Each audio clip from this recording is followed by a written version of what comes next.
Let's blow this up.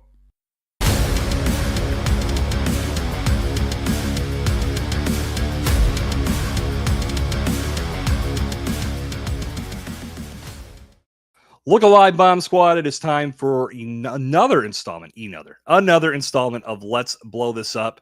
This is the season 2 finale. Oh man, I am losing my mind already. See, all right, here's the deal. I'm going to let you guys in on the secret. Before we went live, me and soon to join me, Jay Franze, have been rapping about the election. We're trying to get it out of our system. Now, I guess he's got me all frazzled, so I can't even do the intro right.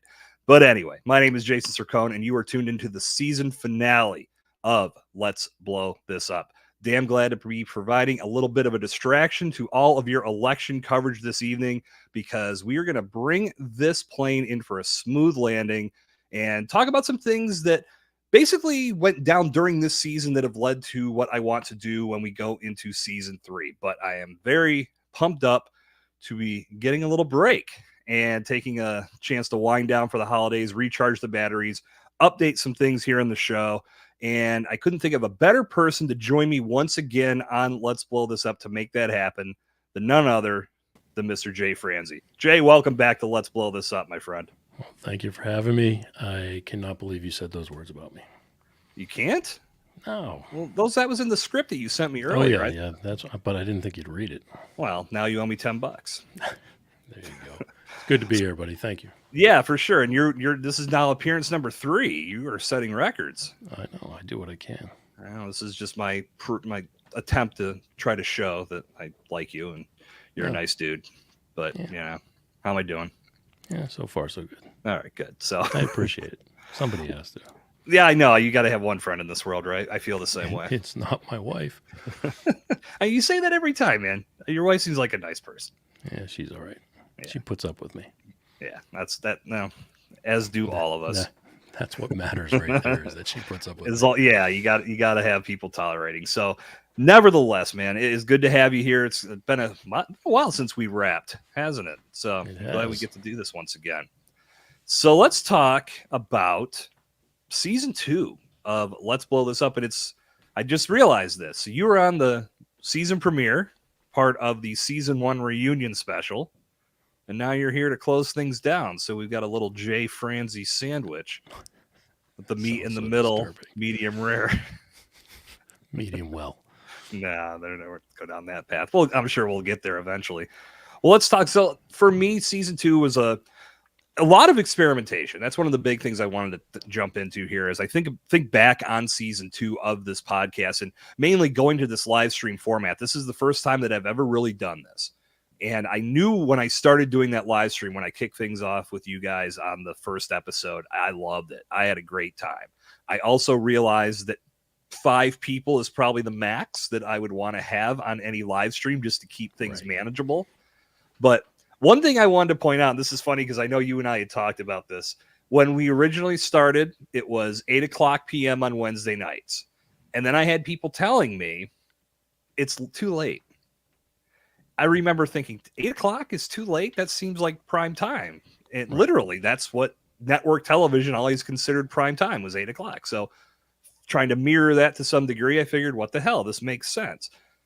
So I said, okay, let's do a poll from listeners. Let's see, and viewers, what do you think? Should we go to 7:00? And almost across the board, everyone said, yeah, do 7. 7 would be better. I can be there. I can listen. The viewership, everything just fell off a cliff when I moved it to 7:00. All the people that were usually dropping in with comments and I'm like, man. And then tonight, I should say, we already got a comment coming in from our man, Ken. Kenny. That's the longest comment we've had here. Do I have to read all this out loud? I'll leave this on the screen. Well, what's up, Ken? I'm glad you're here joining us this evening. But it was funny how things changed. And I remember I said, okay, this actually works out well. I'll run it for 7 or at 7:00 for the rest of the season. We'll see what happens. I think when we go back to season 3 or come back with season 3, 8:00 is going to be the time slot. And I only bring this up because I know with your show, you're 10:00. Right. So you're even later. And I think, you know what? I have my thoughts on it just in regards to why I would think you would do that time slot. But please fill us in. Where have you seen maybe even, I mean, have you ever made changes like that with the time slot, or have you always been later in the evening? How's that worked out for your show? Well, the reason it's at 10 p.m. is when I started the show, I was working a contract in California, and it was supposed to be a cable access TV show, and it was a company in Las Vegas, and they wanted it to be 7 o'clock Pacific time. Okay. So we're going to do 7 o'clock Pacific time.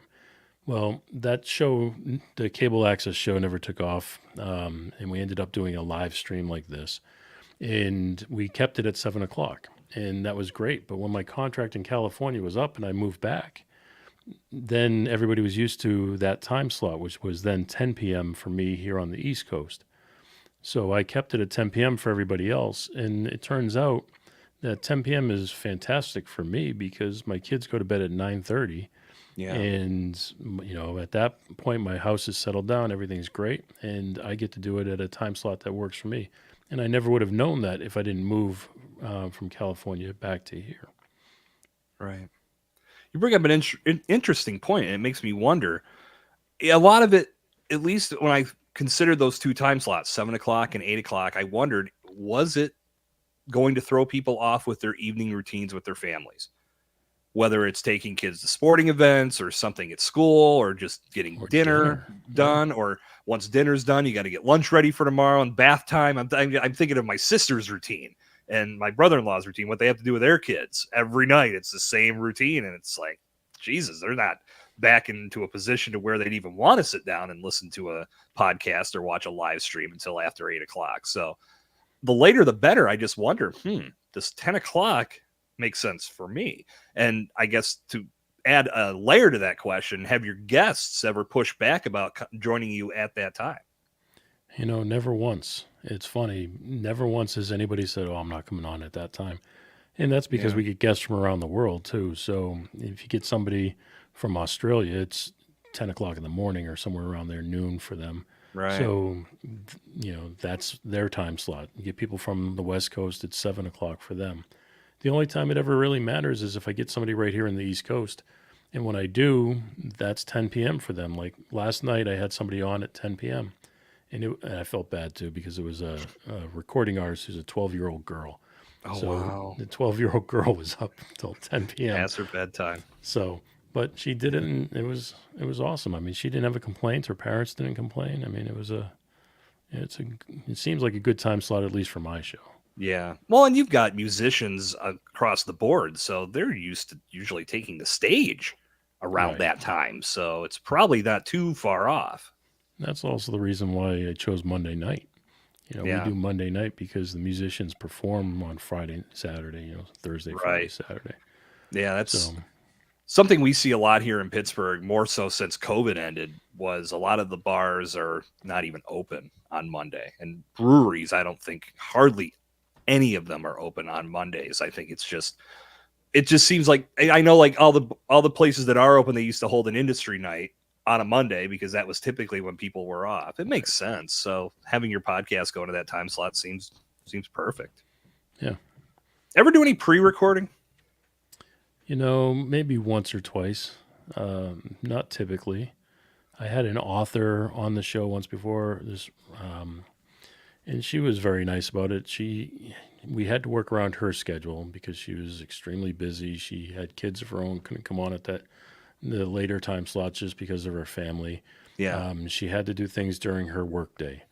So I went ahead and scheduled it, and I did the interview during the day for her, but I didn't air it live like this. I didn't air it as a stream. Okay. I just went ahead and edited it and released it as the final product. Okay. I've done a couple with the pre-recording. I like it. What was funny was last week I had Alex Sanfilippo on the show, and we had a great conversation, but we had pre-recorded that a couple weeks in advance because Alex was going to be traveling, and it was the most watched and the most engaged with episode that I've run. And that's, I was saying, well, this is great. The one that isn't live is the one everybody's dropping comments on, and we can't be here to interact with the comments. Right. But Alex brings in a great crowd because the Podmatch community is one of the strongest in the podcasting world. So the fact that so many of them showed up to watch us live-ish Felt really good. Just wish I could have been able to have some of those comments because some of them were really good. We could have really dug into them and talked about more in detail about the subjects that we were on with the people. But one Well, of those things. StreamYard gives you that ability. You can run a replay and sit here and respond with the comments. Oh, really? Yeah, you could do it as if it's live. You just won't be performing. Interesting. I did not know you could do that. I just thought you set it up as like a live to tape type of thing. No, you can go ahead and record it just like you would do any other show and then just release it to play at a certain time. And then you can just sit here just like you are now and respond to the comments all night. Wow. Well, this is why I knew you were the man to have on here because, and it's funny too. We'll talk off mic because I think you had mentioned an alternative to StreamYard that I might be thinking about. And I don't know. I love StreamYard. It's been a great 2-season run with StreamYard. However, they did something the other day that really angered me. And it had nothing to do with the price increase that they told no one about. They just did. Right. It was one of those things that I justify by saying I use this a lot. So it's worth the investment. However, it was just something that got under my skin. I'll tell you about it later. It's not worth diving into now. But the main reason that we're diving into this subject tonight about making changes to your podcast, it's funny how this all worked out because I've been talking about this on Podcast Theory, and I'm in the process as you and I sit here tonight, and those listening to the podcast version of this stream may have realized or may have noticed that I am winding down Podcast Theory for good. And that was not something that I had really intended on doing until one day it just hit me in the face that I'm doing 2 podcasts about the same thing. And when I was sitting there thinking about it, I remember there's 2 people I reached out to, you and Mark Ronick. I sent you both a text going, what do you do in this situation? Is this something that you've ever encountered? What should be my course of action here? Because in my mind, it made no sense to be doing 2 podcasts about the same thing. And I know you were very quick to respond to say, that's what happened to me too. Yep. So let's talk about this a little bit more because I think it at any point in a podcaster's journey, they're going to encounter some things that they want to tweak. And sometimes making changes might be, I don't know if I want to do that because I'm trying to build something consistent here and I want to make sure that I'm not rocking the boat because I'm trying to develop an audience. I look at it as this is something that you need to be passionate about. And if you're not having a good time producing the content, then you have to look at what you need to do to make a change because it has to make sense for your life. For me, doing 2 podcasts about the same thing makes no sense. I'd rather have all the content that's happening on Podcast Theory come under this umbrella because this is the flagship show of Bombtrack Media. And then if I do launch a second podcast, it can be about something completely different. So tell us your plight, how you realized that this is what you were doing as well, and why you decided it was time to make that change. Sure. I think that's a good point. The thing that hit me is when you're doing a show, you get advice from every direction. So when I started, I would get advice. I just started because I wanted to talk to my friends. I mean, I named the show Franze and Friends. It was just me talking to people that I worked with in the music industry. And it was just supposed to be a conversational show about the music industry. But then I listened to other people and I was taking other people's advice. And as they were telling me things, oh, no, you need to focus on this, or you could get guests, like you mentioned, Podmatch or Matchmaker or all the other services. And we started using the services, and those services were feeding us authors and speakers and coaches, and they weren't feeding us musicians. And the people behind it wanted to make money from the show. So they wanted me to pivot and start making it more of a leadership development type show versus a music related show. So we were trying it. We were interviewing people, and it was a good time, and we were having fun. But it wasn't what the show was intended to be. So like yourself, what I did is I said, okay, then I'll keep this going. But I'm going to now start a second show, and I just called it the Jay Franze Show because it was just me, and I was going to go back to just interviewing musicians. Mm-hmm. So I did that, and that's what I've been doing, and that show's been going on now. We hit our 100th episode last night. Congratulations. Thank you. It is definitely a feat these days to it have is. a number like that. Hell yeah. So we were doing that. So I was running both. I was running this show, and then I was running the business development show, and then I started running an artist development show. So I had 3 shows that were essentially doing the same thing. So I didn't really want to be doing 3 shows. If anybody has any idea of producing a show, it's time intensive. There's a lot of things going on. There's a lot of equipment, there's a lot of software, there's a lot of editing, there's a lot of marketing. There's just so many different things that you do to create a show, and to do that times 2 or times 3 just seemed crazy to me. And I told my wife, I said, I'm doing this show. I said, is there any reason why you don't think I could be doing it under one name and doing the show? And she said, look, I can understand your artist development and your music interviews being on the same show, but I don't understand how, business development falls into that. So I kind of understood that. That made perfect sense to me. So what I did is I went ahead and I combined my 2 music-related shows, and then I left the other one as a live LinkedIn show. So I can still do those shows whenever I meet somebody that I want to talk to, but I'm not pressured to follow a standard format. Mm-hmm. I'm not pressured to do a weekly show. It's when I find people that I want to talk to. I don't want to just do it for the sake of talking to every author, speaker, or coach that comes along. I want to do the people that like you said earlier, you have to enjoy it. So I want to just interview people I enjoy. But as far as the podcast goes, I went ahead and I just created one show, and it's me talking with my friends and the people in the industry, and I get to go to shows. We sit backstage, we have conversations, we tell stories, and that becomes the show. So we get to do that. Now, don't get me wrong, just like you said as well, daily do I think of changing things. I mean, every single day I think, well, could I do this or could I do that? Or, maybe just add another segment. Or should I start doing a news piece in addition to interviews?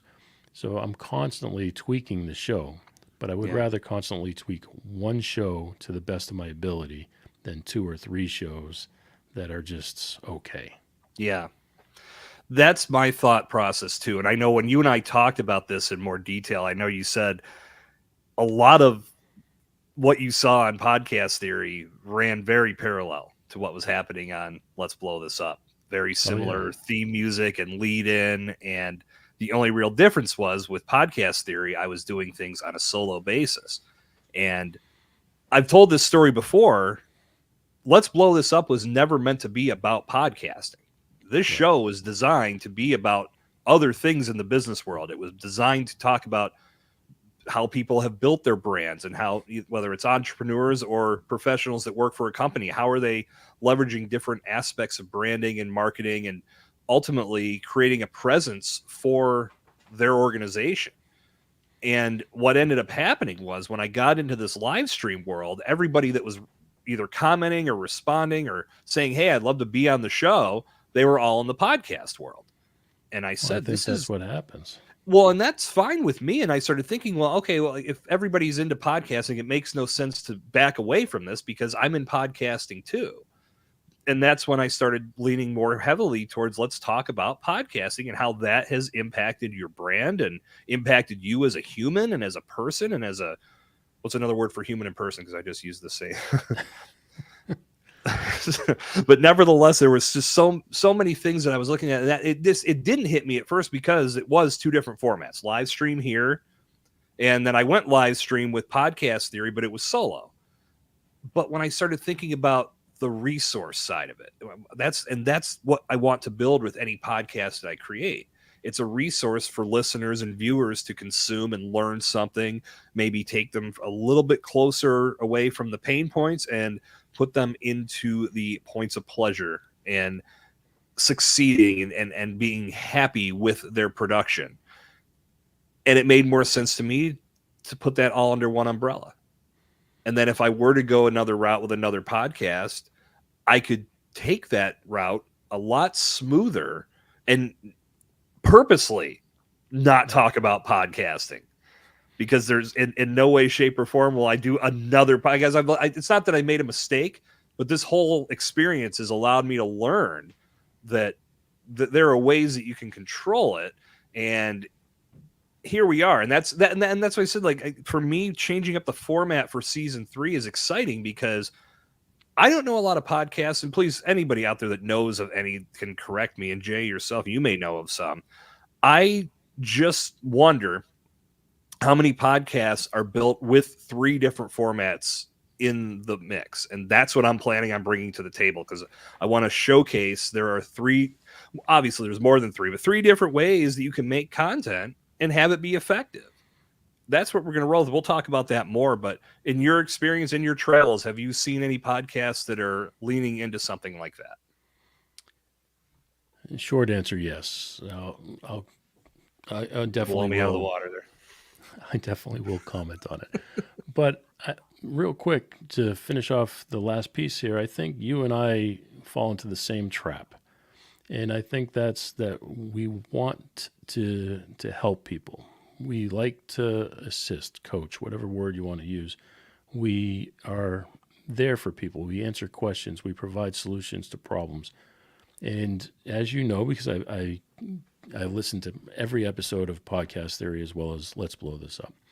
And you preach the same thing that I do, the same thing that a lot of people do. And that's, you have to niche down. You have to, find your tribe, your group of people that you're going to go ahead and reach out to in service. Mm-hmm.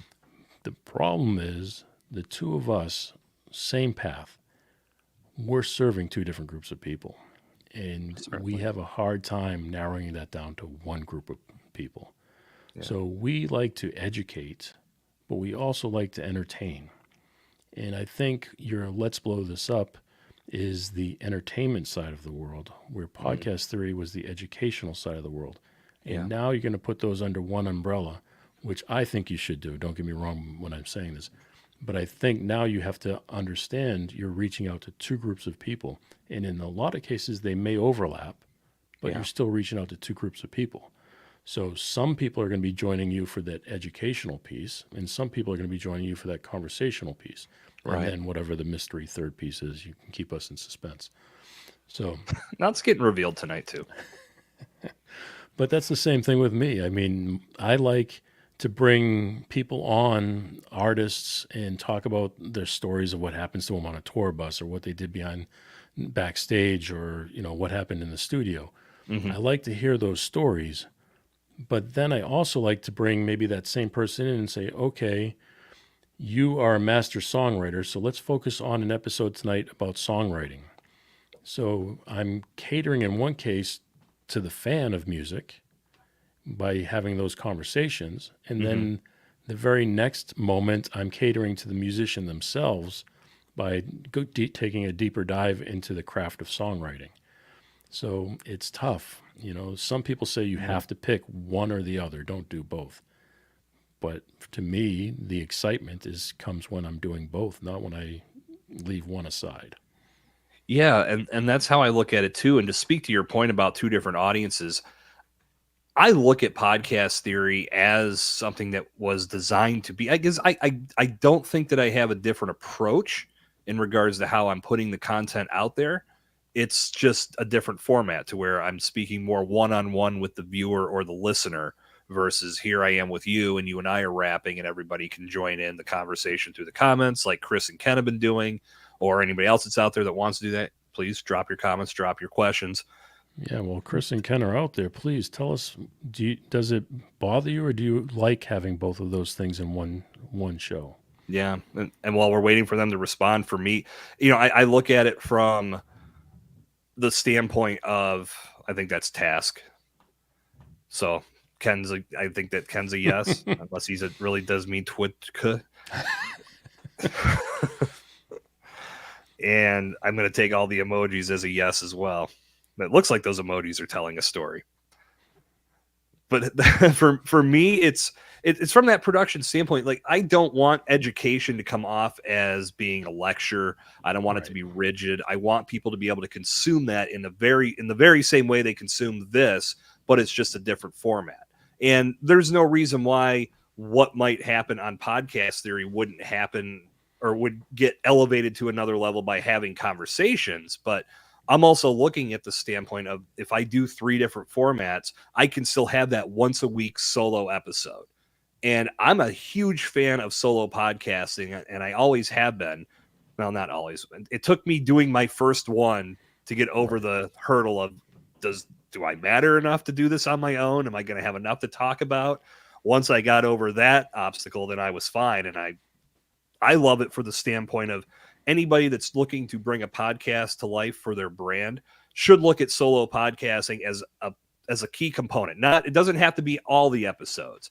You can mix in guest interviews. You can do a number of different things outside of the solo, but the solo positions you as the expert. You're the only voice in the room that people are listening to. That's why I love that format, because if you're wanting to use it to generate leads or to push people towards an offer, pushing yourself as the only expert in the room is going to help lead to better results. So for me, it's just it's a production thing. It's getting all of this into one umbrella. And I don't feel like there's a divide in the audience, but I do know that I see more numbers on one podcast versus the other. So in my head, it's like, whether it's less or more, still everybody should be on the same show. It just makes more sense to get everybody under one umbrella. No, I agree. And I think you're very good at doing solo episodes. They're seamless to the conversational style. Your voice doesn't change. You deliver it in the same manner. Not many people can do that. A lot of people struggle when they're talking just to themselves or just to an imaginary person across the desk. I don't like doing it that way. I like doing it this way with somebody else. I like having the more conversational style stuff. But you hit it right on the head too. You are a coach. You sell a service. You're providing a service to people of podcast production, and that you're exactly right when you say you should have solo episodes that will position you as the expert, as well as bring on quality guests that also show that you have a network of quality people that you guys have mutual respect for, and then you produce a product that everybody can benefit from. So I think that works great for you. I think it would be very hard for me to do a solo episode because the type of audience I'm going for, there's no real need for a solo episode unless I was going to do like a news delivery. If I was going to talk about what's going on in the industry this week, then I think it would be okay. But even then, I would rather have somebody to talk about. I would rather say, hey, Jason, did you hear so-and-so is going on the road again after 30 years? That would be a conversation I would want to have. I wouldn't just want to sit there in front of a camera and say, this week, so-and-so is going on the road. That to me is not the way I would like to do it. But I'm also not selling a product or service. Right. So I think there's a big difference there. I don't need to position myself as an expert when I'm not selling a product or a service. Yeah, and I think that it comes down to understanding who your audience is and what you're trying to accomplish, which anybody I talk to, I say you have to establish your why. You've got to understand what you want to accomplish with your show and what purpose it's going to serve, especially if you want to build something that's going to go long term, which you should be thinking that way with any podcast. It's not about just producing a few episodes here and there. It's about what can I do to be consistent, whether you are doing it every week like you do, or if you're just doing a seasonal format like this, because after tonight, I'm going to go away for a couple months and recharge the batteries. But for me, it's a time to develop a couple new systems. And again, coming at this like I did coming into season 2, it was a brand new experience to do this live. And I learned a couple things that I want to correct. So everything can be a learning experience, no matter what you do in the podcasting world. It's just up to you to take those lessons and apply them and say, okay, this worked. Let's keep running with it. Or this needs some improvement. Let's find some ways to make that happen. And I look at the downtime as the perfect opportunity to set myself up to be running strong when season 3 goes live in February. So you mentioned a couple things in there I want to make sure that we dive a little deeper into, but it requires your third piece. What is the third element of your show? Well, I actually owe this to you. Are you talking about the third format? Yes. Okay, well, I owe this to you. I know when we were talking about all this, you said, I can't remember the show you had mentioned, but when you told me what they were doing, I loved the idea. And it was a rotating guest, or you could even call them a rotating co-host. Yes. And I've already talked to several people and told them, this is what I want to do. Would you be willing to be a part of it? and every one of them was like, hell yeah. And it was a couple voices that you've heard and seen on this season of Let's Blow This Up. I believe you were one of them. I think you said you were in for this, right? Yes, sir. As I put you on the spot, and I will give you hell if you say no. I feel like this has some legs to it, because every episode is going to be a new subject about something about podcasting, but it's going to be a fresh perspective because it's a different voice. And then every 8, 9, 10 weeks, that person can rotate back in. In my mind, the way I'm playing this out is I want to have a group of everybody that's in this little collective. And I can say, this is something I want to focus on. Who would like to join me to talk about it? If more than one person volunteers, great. We'll do a couple episodes about it. But for me, I like that knowledge of knowing that I've got a nice group of people that I know I can turn to, I know I can trust, and I know I can have a great conversation with. And the cool thing about those is I only want to make those 30 minutes. I don't think they're going to be live, because I'm going to get to some of the downfalls of live streaming that I've learned. I think having a lot of that content in the bank and having it pre-recorded is going to make for a much easier rollout with that content. But I love the idea. And I think that there's so many things that we can talk about. It's just a question of who wants to really sink their teeth into the subject. And again, for me, if we do more than one episode about said subject, I'm totally cool with that, because I think that's going to be knowledge that impacts the audience in a major way. I think that's something that your following would appreciate, because you've got 3 avenues now that you can deliver information. There's 3 different ways, and a lot of people, some people like all of the ways, because there's other shows, they don't do it quite like what you're describing, but there are people who have 3 different formats. Yeah. But they're drastically different. And I think you doing something like this, that they're different enough that it gives variety and holds interest, but at the same time, it's the same subject matter, and you're just taking different ways of delivering that subject matter. One of the things I would like to see you do or focus on would be a show. You know, you're a podcast producer and a coach to put shows together. I would like a little bit of focus, which I don't see on any other podcast about podcasting.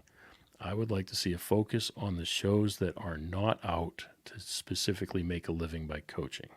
So a show like mine that is out for entertainment purposes doesn't follow that very strict formula that everybody gives when it comes to a coach style. For example, your intros, you state the name of the show, you state the name of the host, you state what you're going to provide, you state how that benefit's going to be. That you don't necessarily follow that for an entertainment show. So what might be the best formula for an entertainment show? And, and take that same approach through all of the different aspects of setting up a show. Because I will tell you, it's taken me years to tweak and manipulate my show even to the point it's at now, and I still constantly think, is there a better way of doing things? Yeah. I love that. I think that, okay, we got to edit that out. That's like one of my least favorite things as a response.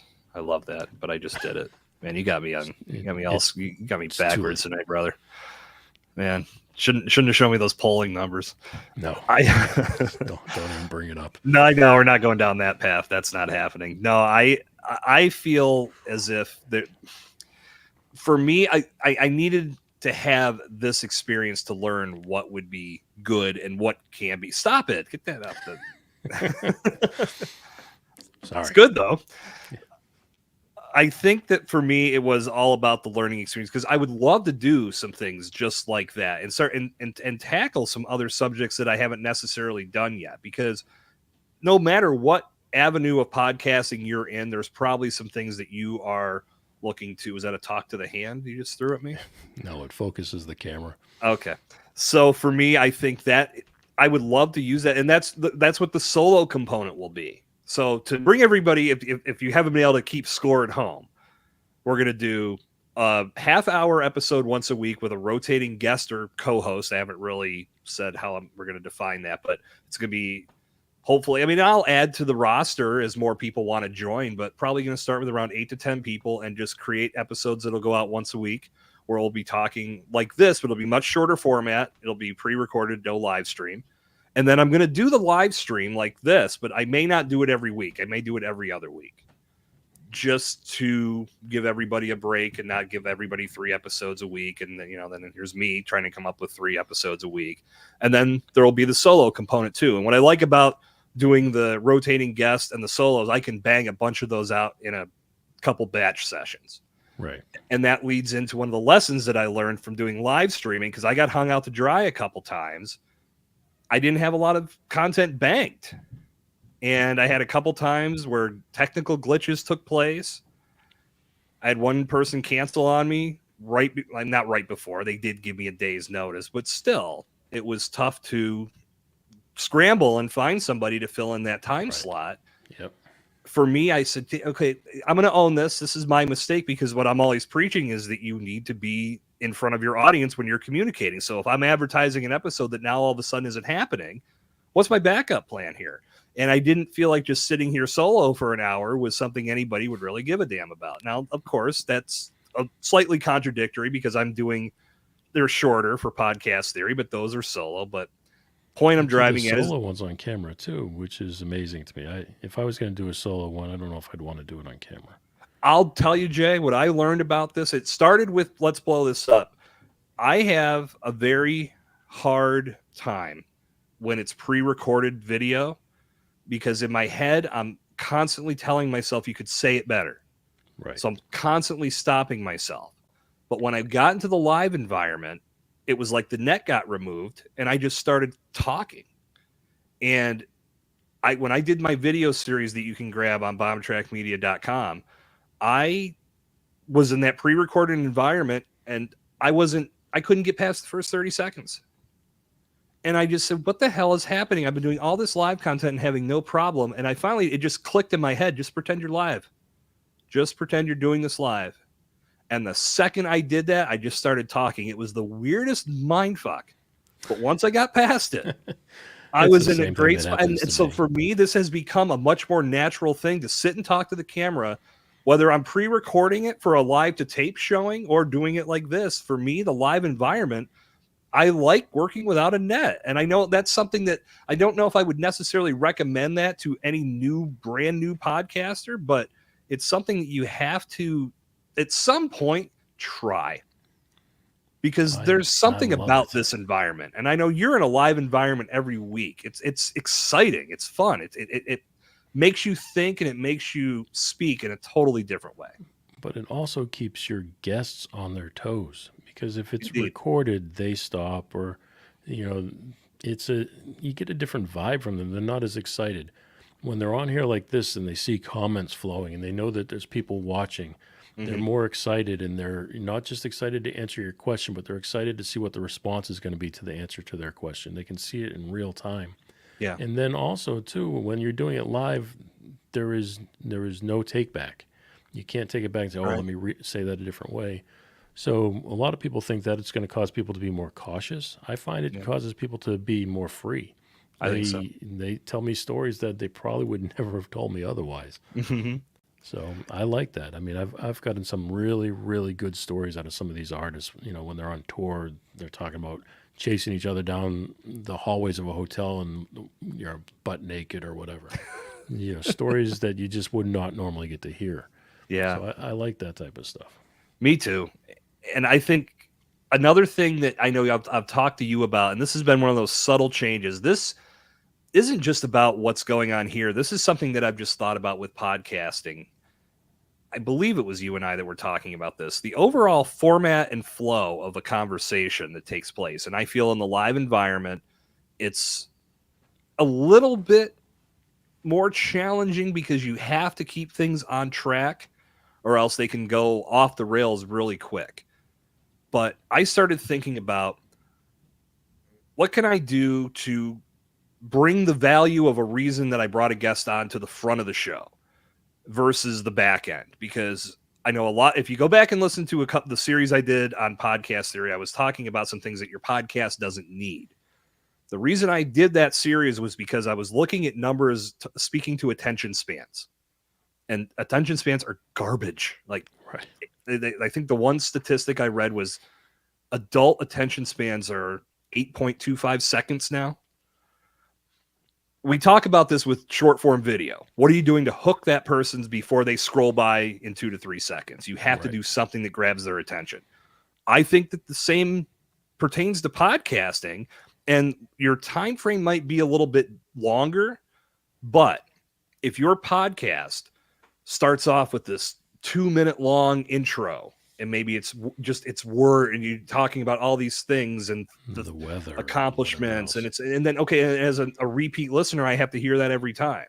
Then it goes into a monologue about what the show's about today, and blah blah blah blah blah, and that could take a few minutes, and then it's housekeeping. That's my biggest hang up when people do housekeeping, because who gives a shit about that?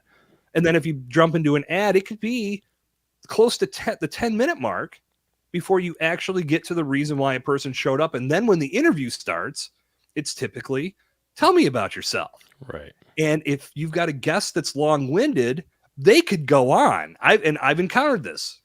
10 to 15 minutes of the story. Anyway. What's that? No, nobody wants to hear the answer to that question. That's a very bad question.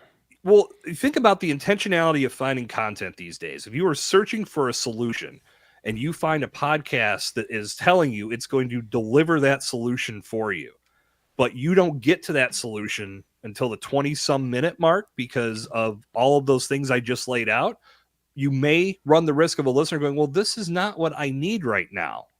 I'm out. And they click back, they close out, and they don't listen to your show. Nor do they get into that show to a point where they might say, what else is in this content catalog that could help me?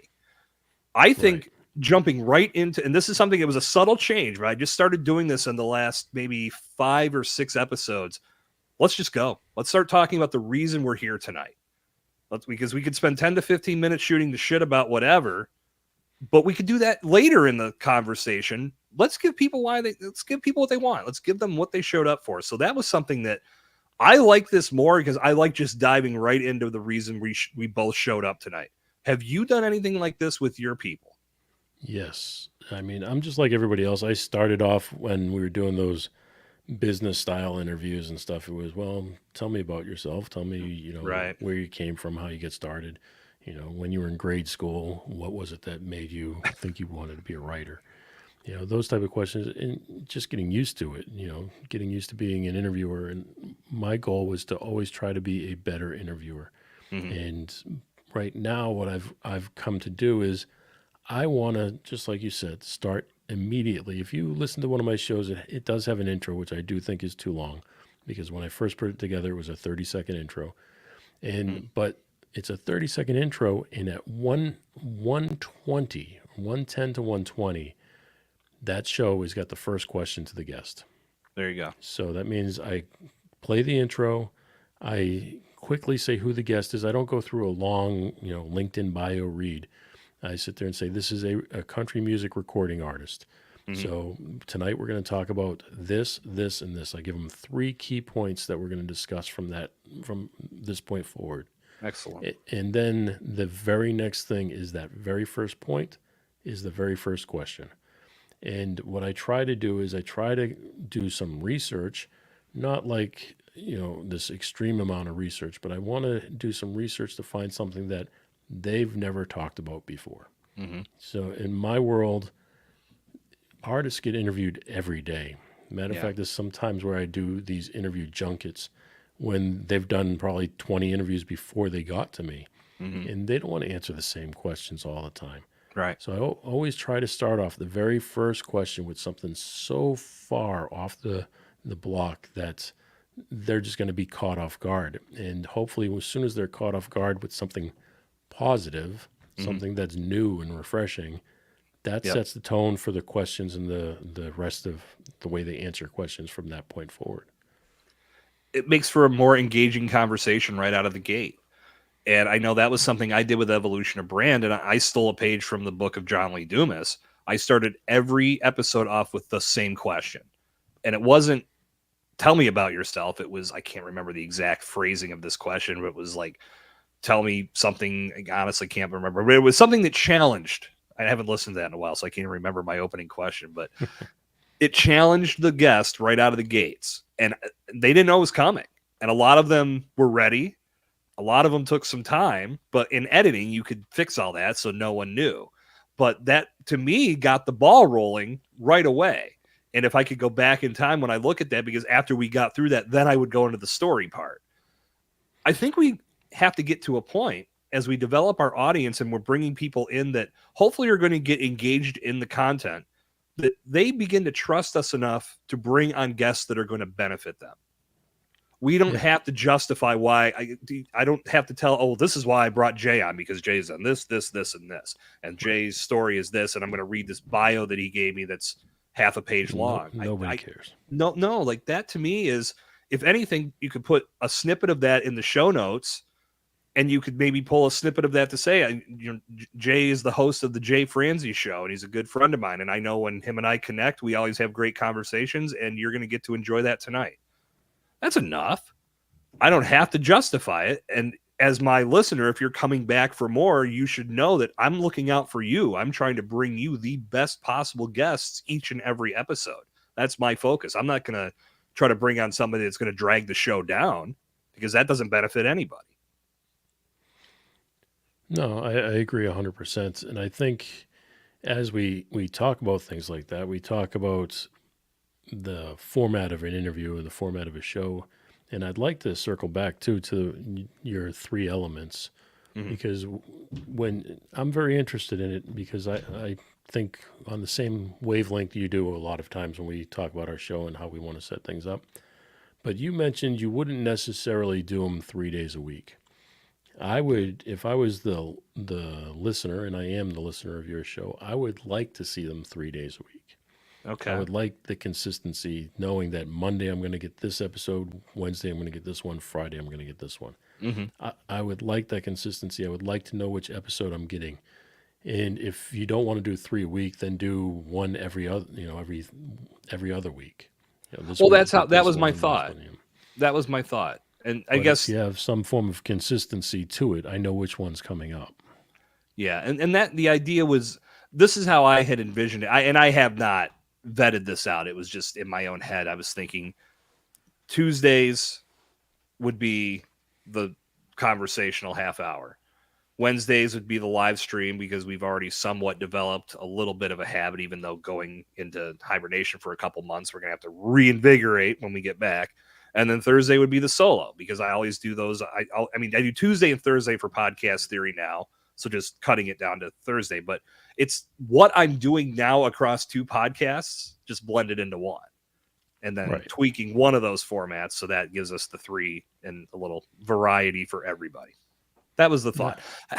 How that plays out when I actually sit down, pen and paper, and try to figure out the best way to roll this stuff out, it could change, but ultimately for me, I think from a production standpoint and just an overall creation standpoint with the people I'm collaborating with, I like that. I like all of those approaches, and going live is still an absolute blast to me. So I don't want to remove that.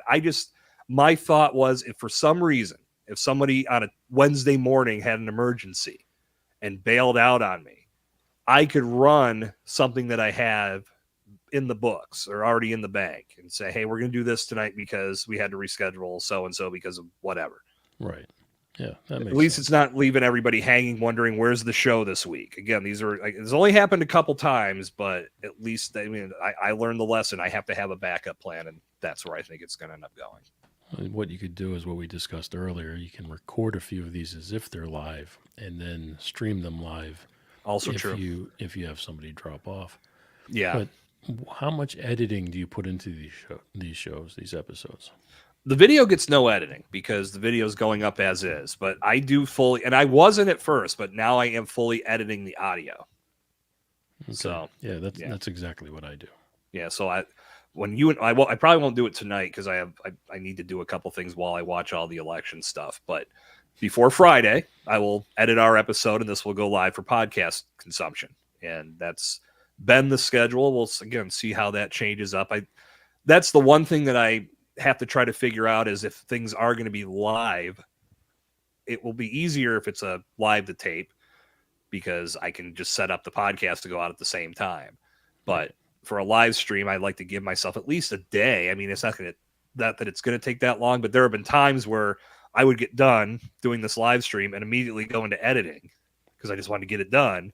Right. And then all of a It's sudden, brutal. and then I'm up till midnight, 12 o'clock, 1:30, trying to get this stuff done. So it's like, I don't want to necessarily do that to myself. So I'll figure it out. All of those steps take so much more time than even you realize. Like I go into this, I tell my wife, she's like, "Are you going to come up for dinner?" I'm like, "Oh, I just got to upload this episode now. I've finished editing. I just have to upload it." Well, uploading it takes forever, and then you got to wait for everything to process. I mean, that's an hour-long process just uploading a file. It's crazy. And that's I tell people that with people I work with, the videos that I've done for them, the editing side, I love putting it all together. Where the time suck really is in the upload process and the processing, just trying to get that part done.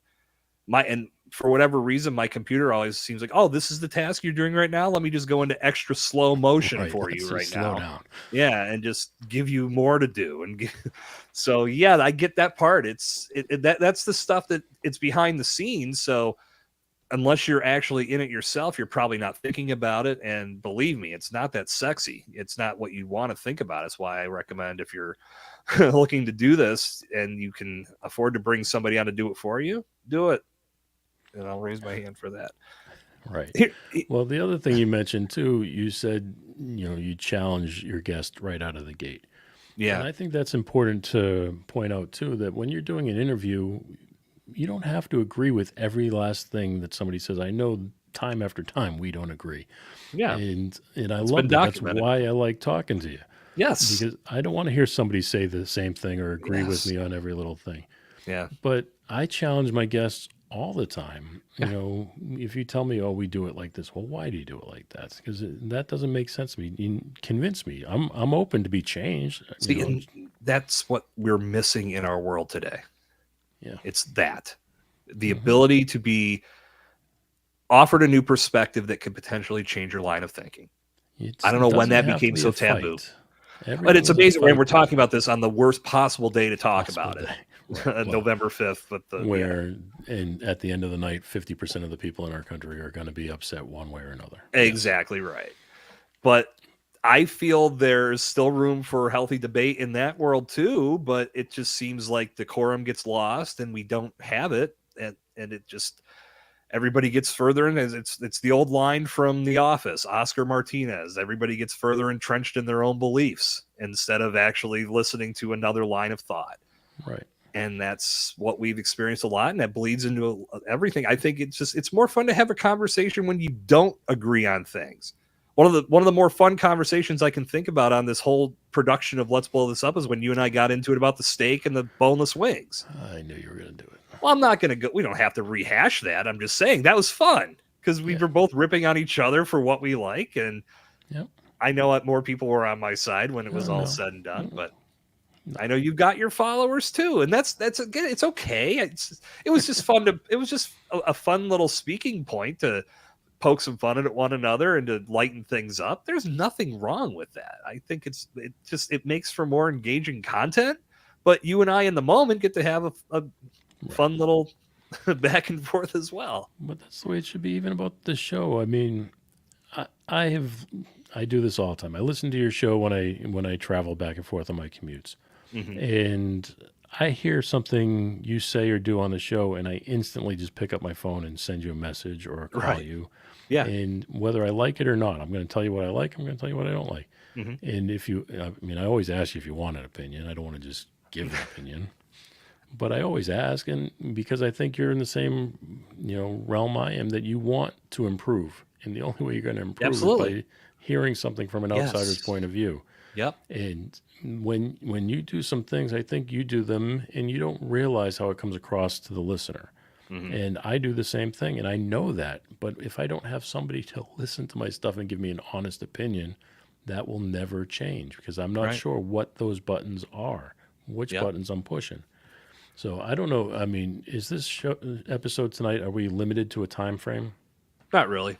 I mean, I usually try to keep it to around an hour, but I figured you and I would go over a few minutes. Yeah, can we go like 6 hours tonight?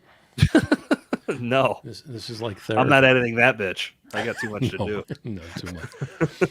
I mean, let's go back to again, I know we supposed to be talking about changing of a show, and I think this Yeah. applies to it when you This talk all about applies. I fully applies. when you're talking about those three elements. I mean, that's something I think about a lot for my show. So my thoughts, and give me your opinions. I mean, I do interviews, and that's what I enjoy doing the most. I enjoy talking to people. But if that's all I were to do, I feel like that would become mundane. It would become too much, of the same thing to me. Hmm. Then I thought about doing, news related stuff, like having somebody like yourself come on the show and we talk about what's going on in the entertainment industry or, beyond if it applies in some way. Yeah. And then I thought about doing reviews, like not just music related reviews, like a artist's album or something, but also like a product, like the microphone we use or something like that. Hmm. So those would be my three channels. And I didn't know if it would be better for me to put those into one episode, have like one episode that has multiple segments within it, Yeah. or like you're saying, keep them completely separate episodes. What would be your opinion on that? That's Man, that's a really good question. I'm trying to think off the top of my head. I If you always try combine, to think of it from the listener's point of view. Which would you just rather listen to? yeah, and that might be one of those things before you ever decide I want to introduce this to the audience that you somehow put a poll in front of them, whether you do it through a website link, Instagram poll, whatever. Like there's ways that you can gather some data from your listeners to see what they might want to listen to. But I think the biggest thing with podcasting is it's your world. You can experiment and you can see if it gets over with your audience. So you could try combining them all. You could try doing them separately. And not to say that you produce a ton of content, but I would put out a feeler first and ask my audience, what do you think about adding this or having this as part of the lineup on this show? Would this interest you? Is this something that if I ran with this and brought you a weekly music review or artist review or equipment review, would you be into that? And that's the thing. I also, in thinking about that, you want to, if you don't have, I mean, because you don't want to be doing a bunch of like 5-minute episodes with just like a quick review, because that's a segment that you could tack onto your existing show. Well, But my thought process was, say, like you're talking about your 3 different days of the week. mhm, I was thinking Monday nights I'd do my interview like I always do. Wednesday nights do, you know, maybe the review part, or maybe do a news piece on Friday, and have them all be roughly an hour, and then take those and edit it down to my actual release show. Combine yeah, the three of them into one episode. So that was my okay, thought. I don't know. I mean, the only reason I've held off is because of what we discussed earlier of approaching two different audiences. One, going from entertainment to educational. yeah, But the third piece to the puzzle is I would want to keep it all related somehow to my guests, because everything I do, everything I promote, I will only promote something if it's a guest. hmm, If this person over here puts out a new album, that's great. They put out a new album, you want to promote it, come on the show. hmm, But I'm not going to promote it if you're not part of the family. So you makes come on the sense. show, and then like if you've been on the show, if Mhm. when you're on the show, I'll promote anything you do from this point forward. Yeah, and But I I'm say only going to promote the you do a family. phenomenal job of that, because I know I'm constantly, and that to me as a viewer and a listener of your show and someone that sees that content, it keeps me up to date on what these artists are doing without necessarily having to follow them directly. Now, some of them I do because I heard them on your show, but I mean, most of them, they're just, I mean, I just say most of them. Some of them just aren't, it's not my genre, so I'm not paying that close of attention. But if I'm following you and I'm seeing you constantly promote what they're doing, I think that's great. And that's probably something they appreciate as well. More than likely, they've told you that. Yeah, most of them. Yeah.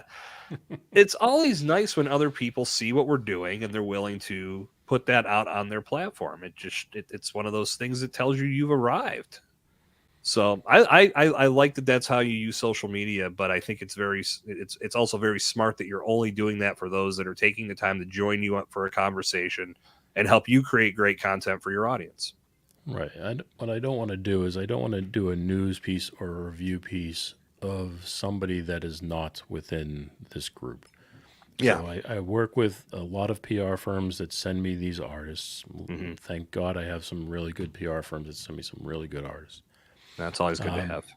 so when they send me those artists, I want to make that night that they're on the show as special as possible. I want to ask them questions that they're not going to get anywhere else. Hmm. I want to grow as an interviewer, and I want to make that night for them stand out in their mind from every other interview they've done that week. Because Yeah. if they're coming from a PR firm, you can guarantee that PR firm has sent them to 20 other people this week. Hmm. So I want mine to stand out. I want mine to be the one they talk about. And then as things go on, when they release a new product, like Danny Stefanetti, she's an artist from Australia, living in California right now. Very, very talented girl. Plays, all the instruments herself. Produces her own records. Very talented. Hmm. Well, she released a new single this week, and she asked if she could come back on the show just to promote that single. So she came on, and we did an abbreviated episode just to talk about that one piece of her puzzle. Nice. So that's what I like to do. What I don't want to do is bring in some stranger just for that one purpose. Yeah. So I think keeping the family unit tight. I think that's a great approach. Let me ask you this about the PR firms, and more so about the guests that have landed on your show now.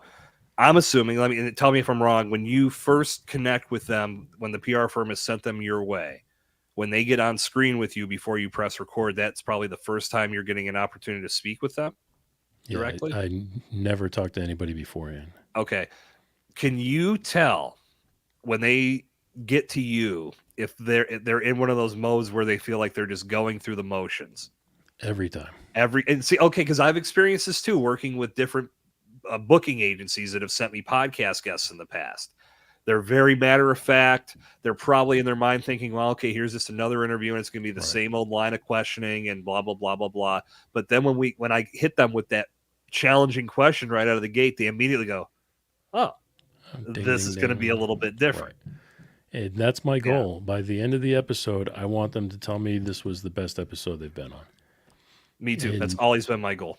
Yeah. so that's my goal. It doesn't always happen. There's that, But and there's that. If someone says no one's ever asked me that before, right. that's a winner because Yeah. now they're telling you a story that they've never told any other podcaster before.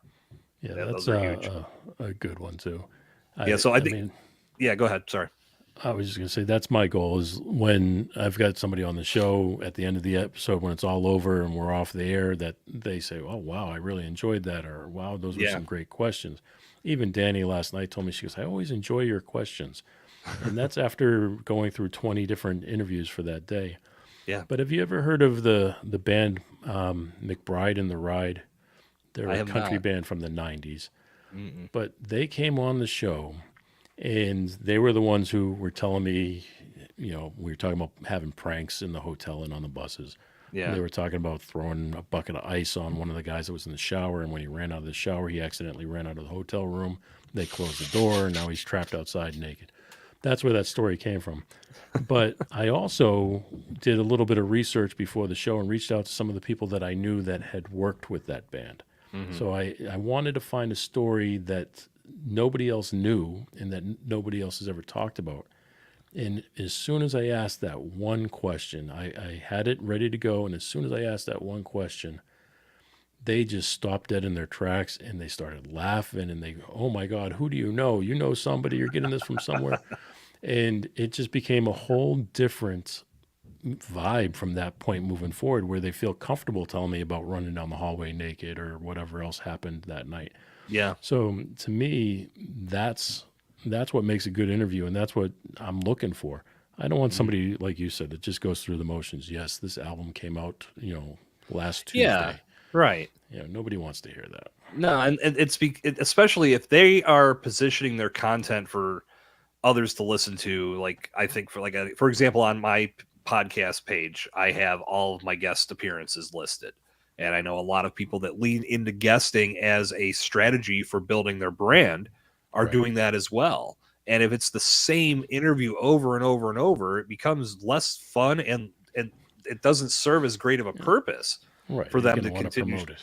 Right. And I know a lot of, and that's to me, that's the art of being a good guest, being a good host. It's understanding how to invoke the right type of emotion and have the right type of conversation, asking the right questions. I mean, I think of the theme of tonight's show about making these major changes. This is something that podcasters need to be thinking about. If you want to keep improving your skill set, it's what can I do? And I'm going to give full credit to Alex Sanfilippo. He said this on last week's episode. What can I do to make content that's so good that people are going to share it without me prompting them to do so? Right. Well, they take this clip and they'll share it with their audience because they felt they got so much from it. That's what you should be striving to create each and every time you make a podcast. That is such a good point because I will tell you the one thing I do not do is I never ask a single guest to promote the episode. Yeah. Never. I mean, they're doing 20 interviews in a day. They're not going to take the time out of their day to promote mine. Now, they might on their own if they feel like you said, if you hit that question that nobody's ever asked them, Right. then they're going to share it. Yeah. And more often than not, what I do is I release it and then I tag them in it. And just by tagging them lets them know it exists. What they do from that point forward is up to them. Yeah. I don't provide them with materials. I don't provide them with quotes to say. I just let them know at the end of the episode, hey, when this is over, we recorded today. It's going to be released 1 week from today. I will tag you in anything that I release. That's I like that approach too. And I want to talk about that for a couple minutes because I think that many podcasters get very hung up on guests not sharing content. And they break their backs creating assets. Now, this is a double-edged sword, believe me.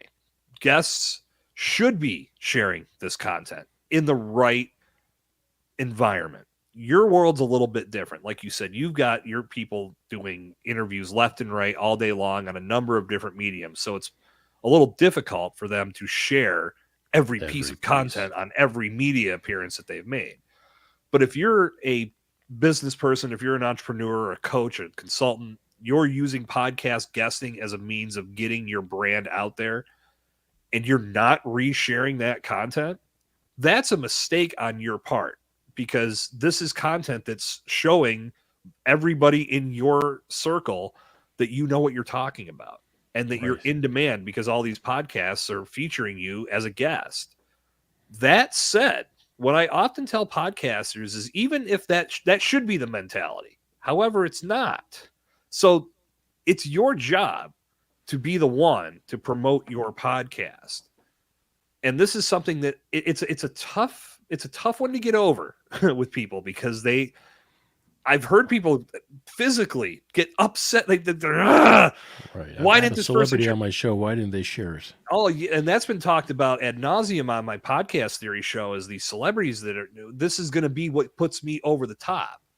But in reality, you bring a big name celebrity on your show. The people that do show up, yeah, you might get a little boost for that one episode, but they showed up for that celebrity. Right. They're more than likely going to follow that person to their next podcast versus listening to 5 more in your catalog. So instead of focusing on the big name celebrity, focus on having the powerful conversations that are going to impact the right people and just let the numbers fall into place naturally.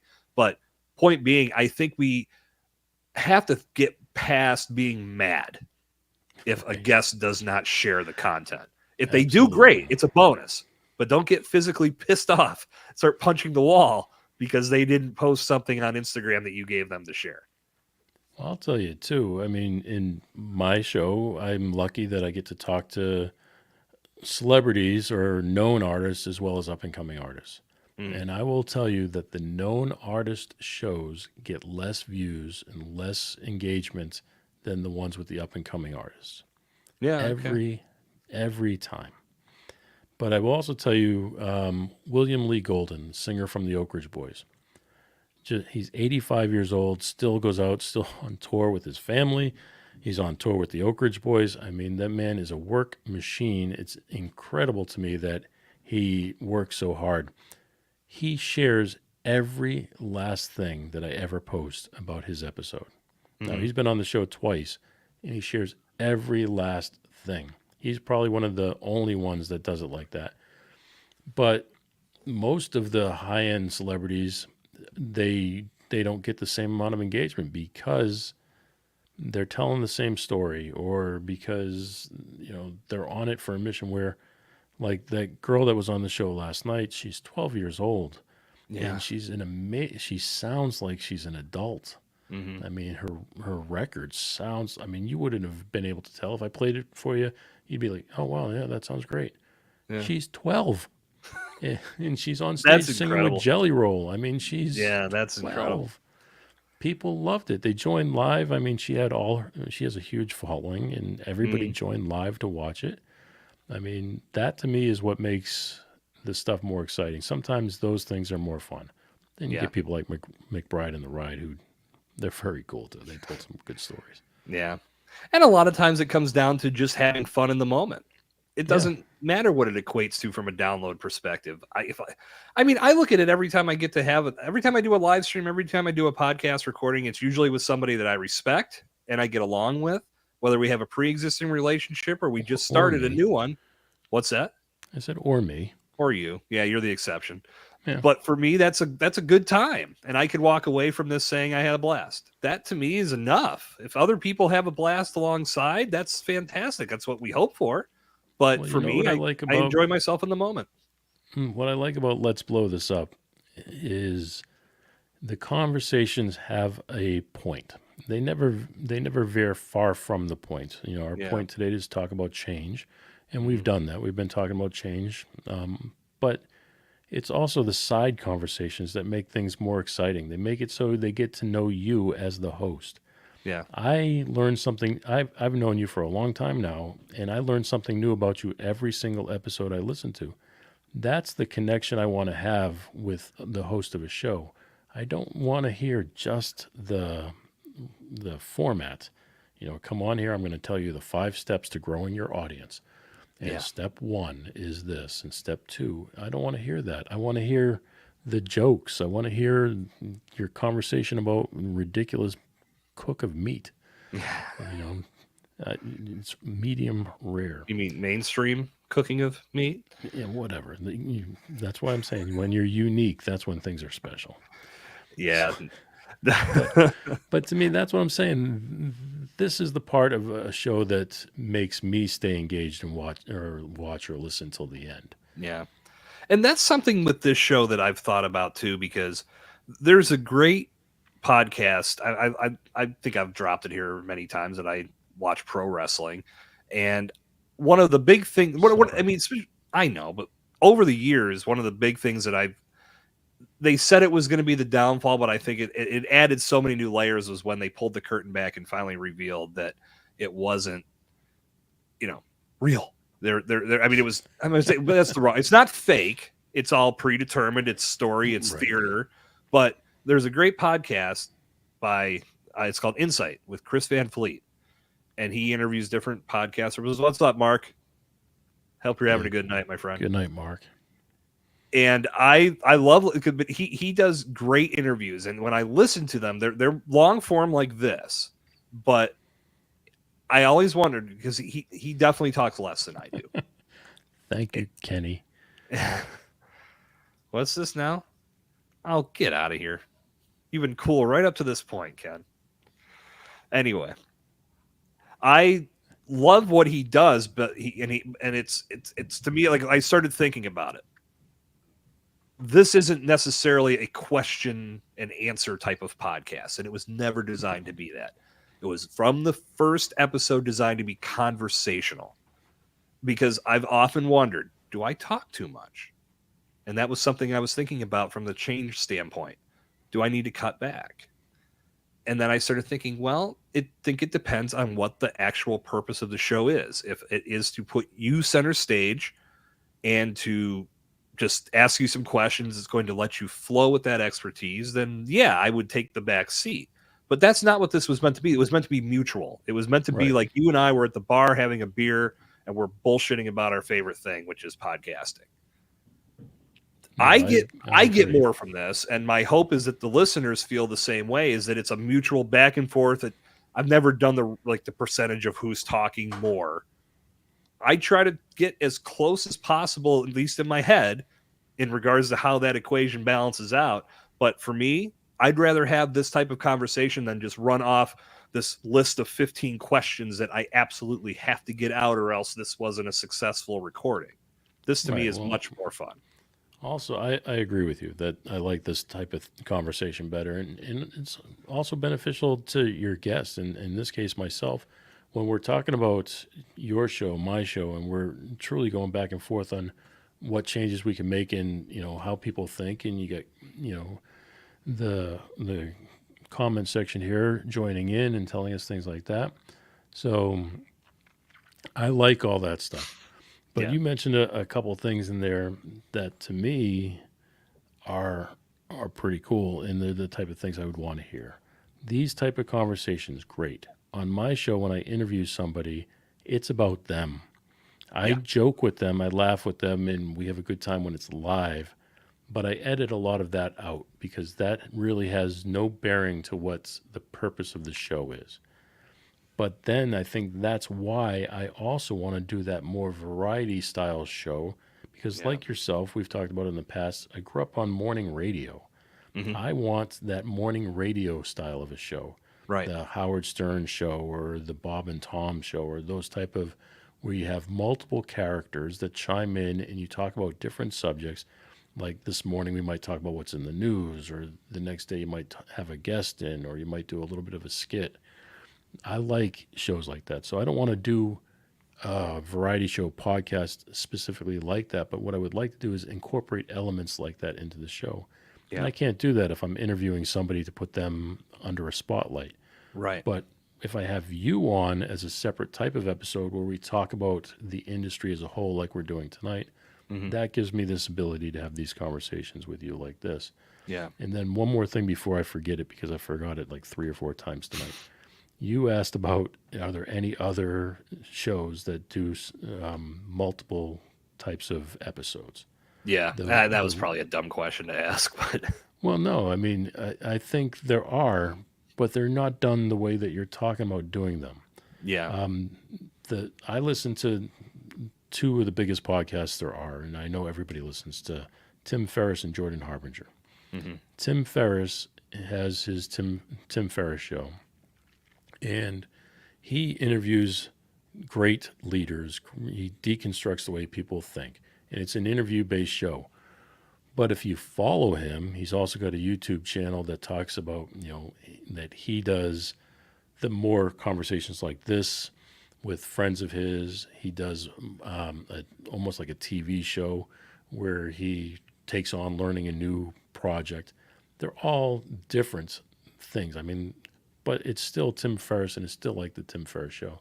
Hmm. Where Jordan Harbinger does 3 shows a week, and they're 3 different types of shows. Okay. So he does the interview based show. He does a Dear Abby style show where people send in questions and they read it out of a mailbag. And then he does what he calls Skeptical Sunday, where him and a guest like yourself would come on the show and they would pick a topic and try to debunk it. You know, Hmm. do aliens exist or something? So, I mean, they're 3 entirely different shows.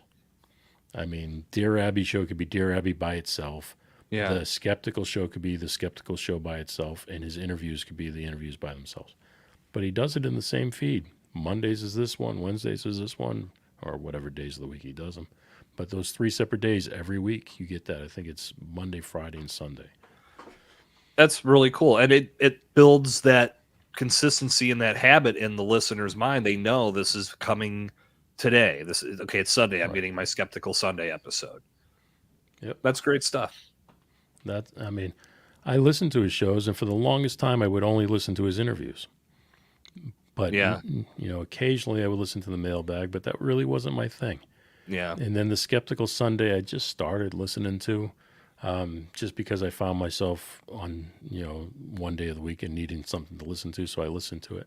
Yeah. And I like listening to them. I mean, I really do. I think that it's a good show, but I think personally that it would be better if those were segments in one show versus 3 separate shows. Yeah. Well, and that's a lot of times it's how you want to consume that content. I know I'm pretty sure I asked you. I had this thought of potentially splitting these usually hour-long live streams into 2 separate podcast episodes, because generally the rule of thumb is a half an hour gives you time to consume a podcast in a commute. But then if Yeah. it's broken up, People say that a lot, that 20 it, to 30 minutes is a commute. yeah, and And that's true for some people, but not true for others. Some people have time to listen to 2 to 3 podcasts in a commute. So right. it's really, to me, I think it just comes down to how you want to present your content. And end of the day, I felt that wouldn't have been the best way to go with this show. Just keep putting it out as one full I episode. wouldn't like it broken up. Yeah, I just figured it was better to keep it this way. Jay, there's one last thing I wanted to talk to you about tonight before we wrap up the season. And this is something I've been thinking about more with the overall presence of a podcast on a podcast player. Oftentimes we talk about wrapping up a podcast. What do a lot of guests do? They rattle off 20 different places for a listener to come find them. And it creates this paralysis by analysis, because as a listener, I don't know where you want me to go, so I don't go anywhere. When I look at the footers of podcasts, and I'm guilty of this, and this is one of those things I want to change. I've just been talking to some people about it to get their opinion on this thought that I had. Are we overloading the show notes and the footers of our podcast notes with way too many links and way too many calls to action? And the question I'll pose to you in addition to that is, have you ever just put one link in your show notes and had that actually get better results? And that may be a hard question to answer, because, again, unless I'm wrong, I don't know if you can track that. I don't know if there's a way to track that somebody clicked on a link in your show notes and got to where you sent them to. Tell me if I'm wrong, and also tell me your thoughts. Yes, you're wrong. You can track it. You can put trackers on your web page that'll track that for you. Okay. So that's a good thing, that you can. That's a track great it like thing. that. Yes, you're going to have to show me, as you've done many times. Show me how to do that. However, I don't overload links. I always have one to my own personal website where they can find, detailed show notes, articles, other episodes, that type of stuff. Yeah. And I have one to the guest. Those are the 2 things I have in there at all times. So what I do is I put a 2 or 3 paragraph description of what that episode is about. And like I said, I try to break it down into 3 main talking points. So for a guest, I might say, tonight Jason's coming on the show. We're going to talk to him about the impact that his grandparents had on his career. We're going to talk about the making of his album, and we're going to talk about the tour that he's currently on. Mm-hmm. And so those are the 3 points. So in the show notes, you'll have like a little description about each one of those things. And then under it, it'll say links, and then I'll put a list, and it'll be like the show website, and then the artist's website. And then I'll add anything that we discussed. Mm-hmm. So like, say we discussed a book, I might put the link to a book. If we discuss a movie, I'll put the link to that movie. And I'll try to put all those things, as many as I can, for a couple of reasons. I don't think you can, unless you get like hundreds of them, I don't think you're going to overload them. If you got, 3 to 5 links, I think you're more than fine. I think people can distinguish a list of 3 to 5 items pretty clear. You but think? It also gives you the Well, I don't know. I mean, that's the debate I've been having with myself. 3 to 5 bullet pointed list is very, very digestible. Okay. To me personally. Okay. I think it's the way that it's done, because you have to put naked links in your show notes, because a lot of readers will not read a shortened link. Mm-hmm. So for those who don't know, a naked link is just the exact way that web address appears in your web browser. Right. So it'd have the https://www. And the whole length of whatever that address is. Yeah. So it's ugly. It's an ugly looking address. Still how you have to do it in YouTube. Right. Yeah. So if you make it pretty by doing true bullet points, so the bullet point separates the items, makes it cleaner. And then if you put the name of what that is ahead of it, like I could say the Jay Franze Show, and then colon the naked link. Okay. And then I could say Jason Sircone, colon the naked link, and then I could say Bombtrack Media, the naked link. It's much easier to digest because all you're doing now is looking at those 3 or 4 bullet points that are bolded and they're easy to read. And I can tell if I want to go see any one of those things, fine, I can click on this link. Yeah. So to me, it is easily to digest something like that. Okay. I'm thinking the SEO power from it too. Well, and that's the other side of it. It's just a question of, I think of the ad that I run during Let's Blow This Up, and the last thing I say is find the link in the show notes.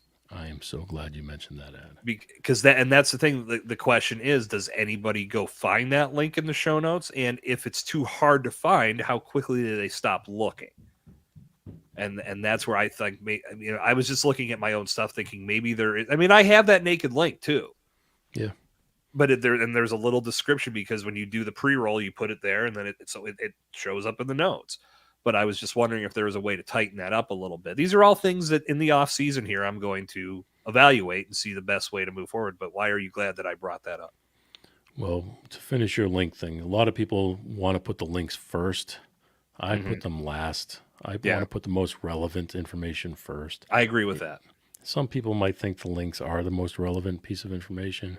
Yeah, but you don't want to take them away from your podcast. No, and also, yes, that's a right. Obviously, we want them to get to where you want them to go, but you want them to listen to the show too. Yeah, and a lot of the stuff too, the links, like if you open up Apple Podcast and you click on a link, it will open it up in the player. So if they're playing your episode, they're still not going to leave. Good point.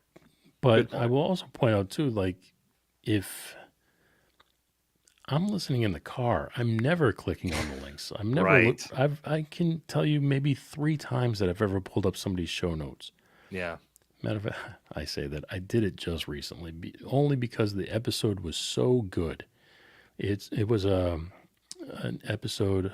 Give the guy credit. It was a podcast about podcasting, and it was something like, and don't snicker when I say it, but it was something like just the tip or just the tip you need or something like that. Okay. But he does a very, very good job of doing a podcast about podcasting. It's short. It's 1 tip. It's usually under 5 minutes. Nice. But he mentioned something in it that I was like, oh, that's really good. Mm-hmm. And he said, I'll put the link to episode whatever that I discussed this point as well. So I went to that link, and there was like 2 or 3 others, and I watched every one of them. Nice. So I was like, that was good. So okay, it works. It does work. He created his own little rabbit hole for you. Right. Exactly. Oh, that's awesome. Very cool. The other ones weren't as good as the first one I want. But your ad. I listened to your show. Like I said, I listen to every episode. Mm-hmm. What I would like as the listener is to be, even if it's that ad you're going to play every time, I would like you to read it differently each time. I would like it to be different in some way, because if it's the same, all that's going to happen is skip. Where if you do it as a host read ad versus as a pre-recorded ad, I think you would get more traction from your ad. Okay. And that's just my 2 cents. Okay. No, I like the variety. I am happy to look at that as well. Thank you. And you could still do it as, pre-roll or mid-roll ads. Mm-hmm. Just formatted differently. Yeah, just record it. And, even if you just recorded, sit down one day and record like 10 different versions of it and just cycle them through, just to keep a variety going. Maybe word it differently each week. Good call, man. Yeah. Well, these are all things that, honestly, that dynamic insertion makes this so easy to make changes. That was a game. That's a total game changer. I wish, this is something, Buzzsprout, if you're listening, I wish you could do multiple pre-rolls. So back to back, yeah. Well, yes, the back to back for ads or something, if you can do that. But what I would like to do, maybe have one designated for the actual intro of your show, like the music piece. Yeah. So if you were to ever change the music piece, you'd only have to change it in one spot. That's versus going to every single episode and updating your music. Yeah, that's a good call. The only thing you'd lose with that is the ability to have your music bleed into the first part of your conversation. It would be a cutoff. Can't play it under you. Yeah. Yeah. That's a neat idea, though. Yeah. It is. Because I thought about that. I was like, man, because I don't use the pre-roll for ads. I use it for my guest. Mhm. So, like, hey, this is William Lee Golden from the Oak Ridge Boys, and you're listening to the Jay Franze Show. Yeah. That's what I do. And that way, it's just a promotion for him, and it's a promotion for my show. Mhm. And there's no, hey, if you like this microphone that we use on this show, you can get it here with this special link in this code. Right. So I just prefer to do things like that. Yeah. But I try to think of unique ways to use the pre and post roll things. No, definitely something that, we talk about change. That's something that everybody should be looking at if you're not using dynamic ad insertion or just dynamic. How they have a dynamic content? I think how they have it labeled on Buzzsprout. Dynamic content, but it's dynamic ad insertion. Right. Either No, way, same thing. total game changer. You use the mid-roll one. Do you use the specific time, or do you let them choose it? I haven't. They just added that a couple weeks ago to where you can finally pick your time. I've just been letting it go, and that was the thing that I'm glad they did add in that specific time, because there are often times where the ad would run at like the 6-minute mark of an hour-long episode. Right. I'd rather see that go further in. But then I started listening to other podcasts, and that's even if they're not using dynamic insertion, they're still getting ads at the early part of the show. And maybe that's because that's typically where you're getting more listeners before they might drop off. I get that. Yeah. So I haven't experimented with that yet, but again, I'm going to have some downtime to do just that. I haven't done any mid-roll ads at all, or mid-roll insertion. Yeah. I've only done pre and post, but I would like to. I'd like to experiment. I think if I did a segmented show, it would make it easier to do that. Well, that's where it doesn't just have to be an ad. I think they give you up to 5 minutes, so you could have an additional segment that you just insert and see how it works. And maybe if people say that's something I really liked, you got an idea for an actual episode to run with. Well, to answer your question from earlier. That's a good point, is the testing of it. Right. What I was using it for is, again, I like to go back to my guests. How can I serve them, promote them, help them? Mm-hmm. So for a while, I was running a post roll, or I think it was post roll. It may have been pre, but let's say post roll. And I would say, like a news piece, I would say, hey, if you enjoyed the episode, if you want to catch, these artists, from the show, if you want to catch them out live, or if you want to see where I'm going to be hanging out, which show I'm going to be attending. Mm-hmm. And I would just give them a list of who's playing where for that week.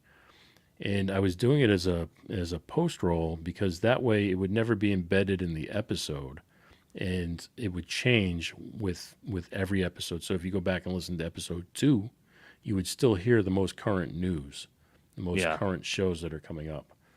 So that I like the idea of pre and post roll for that type of stuff, especially like when the Oak Ridge Boys came to town. I went to see them, and a few of the members of the Oak Ridge Boys have been on the show now, so I was lucky enough to get to go backstage. I took my daughter with me. Yeah. But I could say, hey, if you're going to be out in, Indianapolis, which is where one of the shows was, if you're going to be in Indianapolis, come to the show, and if you're at the show, come by and say hello. And then, you get to say hi to somebody. Mm-hmm. So I like doing things like that if you're doing local stuff. Very cool. It's a cool way of using the dynamic ads or the dynamic content. Could not agree more. Well, Jay, I think if we really wanted to, we could keep this conversation going all night long. But all right, I think it's time. My calendar. I think it's time to bring this thing down for its final landing.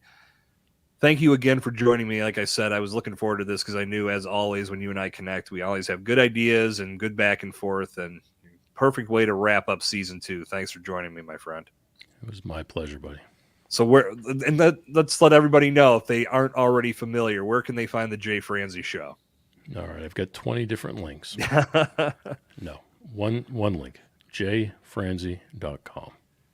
Very easy. And as I said before, with all the links in the show notes, I'm going to add one more. It will be that one to make it easy for you to access Jay's show. Highly recommend you check that out. He's got some great conversations with some phenomenal artists, some that you may have heard of, some that you may not have heard of, but more than likely you will in the near future, because after their appearance on the Jay Franze show, shit usually blows up. That's what launches them. It's not only your backstage pass to the music industry, it's the launch point for several careers. So you have that to hang your hat on, my friend. We have to come back one day and talk about the tagline itself. Not specifically mine, which we do need. We can talk about mine, but yeah, just the use of a tagline.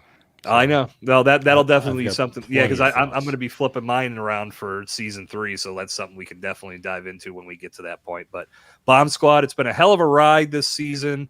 The whole live stream perspective, I just was not sure where this was going to go, but I knew once we started, I had a great time doing it, and I had an absolute blast bringing the season together in this respect. It did take a couple detours that I was not expecting, but overall, there's a tremendous bank of content with some phenomenal guests that you can go check out in the archives in this downtime. So as we've stated throughout this episode, tonight's it. We're wrapping up season 2. I'll be back in February of 2025 for the world premiere, I should say season premiere of season 3, and we're going to kick off this new format. So more than likely before that happens, I will come live, or I will come out with some type of bonus episode to fill you in a little bit more on what's going to happen in season 3. But I'm going to use this time to recharge the batteries, come up with some new ideas, and ultimately come back to you refreshed with some great kick-ass content. Whether you've watched live via the live stream or you've been checking out the recordings via the podcast, thank you for being a valued member of the Bomb Squad and bringing so much value to this show. Always welcome your feedback as well. So if there's anything that you would like to see part of this content catalog, please do not hesitate to reach out and let me know. So on that note, it is time to wind season 2 down. On behalf of Mr. Jay Franze, my name is Jason Sircone. An early happy holidays to everybody, and we will see you again February of 2025 when season 3 of Let's Blow This Up comes your way. Until that point, stay explosive. See you next season.